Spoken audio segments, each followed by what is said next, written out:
In the final hours of his life, Samuel Doe, the once untouchable president of Liberia, walked straight into the jaws of betrayal, not on the battlefield, but inside the headquarters of the West African peacekeeping mission, ECOMOG.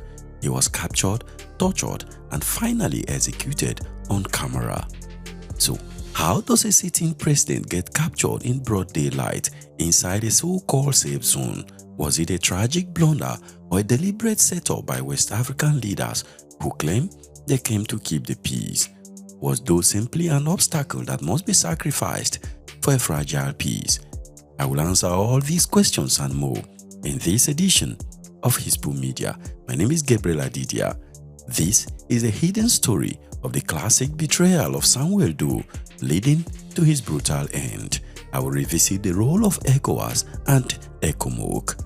But before we continue with the story, let me invite you to take a moment to like this video and subscribe to the channel if you have not done so already.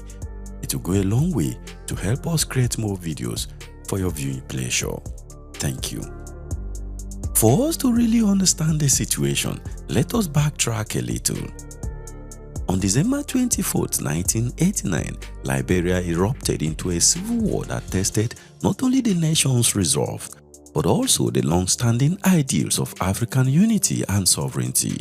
Nigeria and other West African states defied the long-standing rule of non-interference, sent troops across the border with a mission to keep the peace in the country. But with no peace to keep and different factions constituting an obstacle to peace, the situation quickly became messy. In the heat of the Liberian Civil War, the Economic Community of West African States, ECOWAS, took a decisive step towards peace by forming a multinational peacekeeping force. This body, known as ECOMOG, ECOWAS Monitoring Group, was established at a meeting of the ECOWAS Standing Mediation Committee held in Banjul, the Gambia, on August 6–7, 1990. Their primary objective was to intervene in the Liberian Civil War, which had ravaged the country for over 8 months. Troops were promptly contributed by several West African nations. In August 1990, without any prospect for intervention by the United States or the United Nations, ECOMOG arrived in Monrovia to separate the warring factions and to stop the bloodshed. So, why was it necessary? Despite the traditional policy of non-interference, the participating West African countries justified their intervention on the grounds that it was no longer an internal conflict, since thousands of their own citizens or nationals were trapped in Liberia and tens of thousands of refugees had already fled to neighboring countries. The ECOMOG mandate was to impose a ceasefire, help in forming an interim government, and hold elections within 12 months. Unfortunately, with the National Patriotic Front of Liberia and PFL rebel forces continuing their attacks, there was no peace to keep, and ECOMOG was thrust into combat to push the MPFL out of Monrovia. Meanwhile, the ulterior motives of the participating state for intervening in Liberia were left in a realm of speculation. While some did accuse Nigeria of attempting to support the Doe government, since Doe and Nigeria's then President General Ibrahim Badamasi Babangida were allies, others contended that Nigeria was striving to act like the regional superpower that it aspires to be. Again, some others believe that the motivation was a genuine fear of regional destabilization, since dissidents from the Gambia, Ghana, and Sierra Leone, most of whom were trained together with the MPFL in Libya, were known to be working with the NPFL. Still, others contended that the intervention was due to MPFL's treatment of the West African nationals living in Liberia. For instance, thousands of Nigerians, Guineans, and Ghanaians were effectively held hostage in Monrovia, and hundreds were later killed. Another theory is that the huge flow of refugees into the neighboring countries compelled them to act. In any case, none of the participating countries was known for its respect for human rights and democratic principles at home. But that is the subject for another video. Babangida, in his book, A Journey in Service, an autobiography, had this to say about the situation and the motive of the Nigerian and ECOWAS for intervening in Liberia. He said, and I quote, "When we decided to intervene militarily in Liberia, some observers misinterpreted it as an attempt to save Samuel Doe, which was far from it. I was fully aware that Doe was an obstacle to peace. He was bitterly divisive and was detested by key political figures in Liberia. But he was still in power. We needed to convince him to extract himself from the scene for peace to reign. But we needed to combine political pressure and an appeal to his self-interest. I often spoke with Doe about the need for a more negotiated crisis resolution to enable a political solution. Unfortunately, Doe was too inexperienced to understand the complexity of the situation he found himself in. He seemed more interested in clinging to power, even though he had largely lost his hold on power. In the ensuing confusion, he came to a gruesome end." End of quote. But here is the thing. President Doe was captured by rebel forces right at the ECOMOG headquarters, and according to eyewitness officials, in the presence of ECOMOG Force Commander General Arnold Quino. At the critical point when Samuel Doe was captured, ECOMOG was headed by General Arnold Quino of the Ghanaian contingent as Force Commander, while Major General Cyril Iweze of the Nigerian contingent was appointed as Chief of Staff. The West African Monitoring Force was deployed to the Freeport area of Monrovia in Liberia's capital, which at that time was under the control of rebel leader General Prince Johnson of the Independent National Patriotic Front of Liberia, INPFL. The INPFL was a splinter faction of Charles Taylor's NPFL. Despite the volatile environment, available intelligence indicated that a ceasefire was in the works between the three major factions in the conflict: Prince Johnson, Charles Taylor, and President Sergeant Samuel Doe. In the meantime, in an effort to consolidate the supposed ceasefire, which we have alluded to earlier, Major General Cyril Iweze took the initiative to establish a communication channel between Prince Johnson and President Doe. He requested each side to appoint a liaison officer. This peace effort was supported by Guinean Deputy Force Commander Lamin Mangasuba, who acted as a mediator. But how then was Doe captured despite all this? While the peace process was underway, Prince Johnson started visiting the ECOMOG headquarters frequently and in full combat gear. Though he had the posture of a friendly force, his behavior was beginning to deeply unsettle General Cyril Iweze, who eventually confronted Johnson. Iweze instructed him to stop entering the ECOMOG headquarters with his men armed. He insisted that his men must disarm at the main entrance gate before entering the premises. Although Johnson pretended as if he was going to comply, he continued his visit with his rebel forces armed to the teeth. On the morning of September 9, 1990, he again arrived at ECOMOG's headquarters fully armed and was again confronted by Iweze. Johnson pretended to accept the disarmament directive and proceeded to meet with the force commander, General Arnold Quino. Shortly after, Major General Iweze also went to brief the commander about his confrontation with Johnson.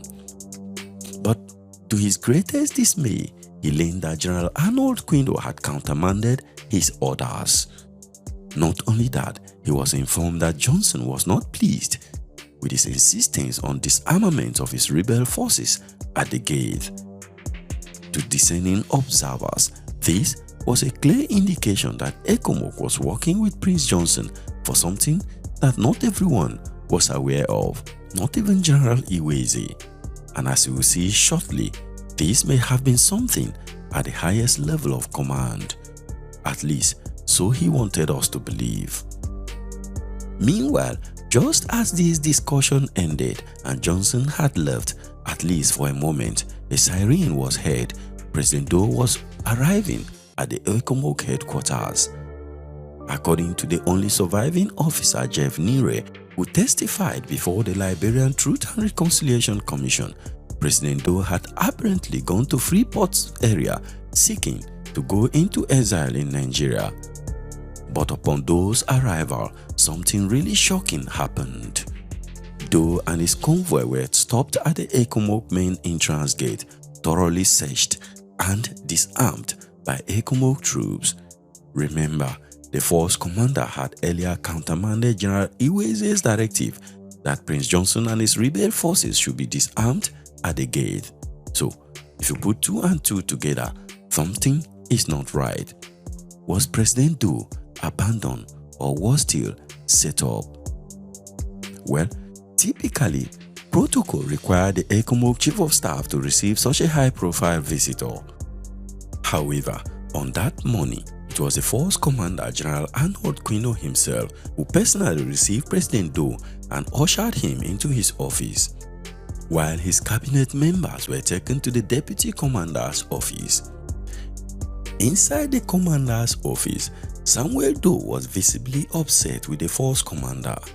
He demanded that as a sitting president of Liberia, ECOMOG troops should have respected his office and should have visited to pay homage to him instead. But as the commander was trying to apologize to him, he heard another siren advancing towards the headquarters, and before they knew what was happening, it was Prince Johnson and his men who had returned to the headquarters. General Cyril Iweze explained what happened next. He said, and I quote, "Sensing danger, I advised that the commandant should remain with the president in his office while I went downstairs to confront Prince Johnson to leave the headquarters or remain outside the headquarters with his armed boys. But by the time I got downstairs, Prince Johnson had already gained access into the headquarters and was giving me options that I must tell Sergeant Doe to join the Ghanaian ship and leave Liberia immediately for peace to return to the country. I cautioned him and insisted that it was not for him to tell us what to do with the president. I commanded him to leave the headquarters immediately with his troop. As he was attempting to go out, we started hearing continuous gunshots. That was Prince Johnson's men killing the security operatives that came with Sergeant Doe. Meanwhile, as gunfire rages on, General Arnold Quino vanished from his office, leaving only President Doe behind. He retreated to a ship offshore. And when General Iweze returned, he was as confused as he was threatened. He told President Doe, and I quote, "Look, discretion is a better part of valor. Let me take you to the ship so that you remain there until this raging fire is quenched." However, President Doe turned down this appeal and rather demanded for troops to escort him back to the executive mansion. But as you know, this option was dangerous as an ambush may have been set for him already and could have risked the lives of the soldiers. While they were talking, one of Prince Johnson's men by name Rambo traced him to the commander's office where he spotted Sergeant Doe. Rambo started shouting, "He is inside the office! He is inside the office!" The shout attracted Prince Johnson, who returned to the commander's office, but he was briefly confronted by Iweze, who refused to allow him access to Doe. This is what Iweze said. "I quickly shut the door and stood behind it and ordered Prince Johnson's boy Rambo to leave the place. There and then, he opened fire around me to scare me away, but I stood my ground as I continued to command both Johnson and his boys to leave the place. At a point, something occurred to me. I started asking myself who I was protecting, whether it was Sergeant Doe, who had shed a lot of blood and who in the early hours of that fateful day killed many Liberians, whether he was worth dying for. That was how I abandoned him at the mercy of Prince Johnson and his men." Johnson went into the office and fired at his two legs. So the question is, if there is nothing fishy, why was the president disarmed while a rebel leader be allowed freely? To answer this question, let me take you back to the words of the Nigerian head of state, General Ibrahim Badamasi Babangida, who said, and I quote, "I was fully aware that Doe was an obstacle to peace. He was bitterly divisive and was detested by key political figures in Liberia. But he was still in power. We needed to convince him to extract himself from the scene for peace to reign." So, could this have been the reason why he was abandoned for death? Let me know your thoughts in the comment section. Now, speaking at the Liberian Truth and Reconciliation Committee in Monrovia, Jeff Nire testified that Doe was captured in the presence of ECOMOG Force Commander General Arnold Quino.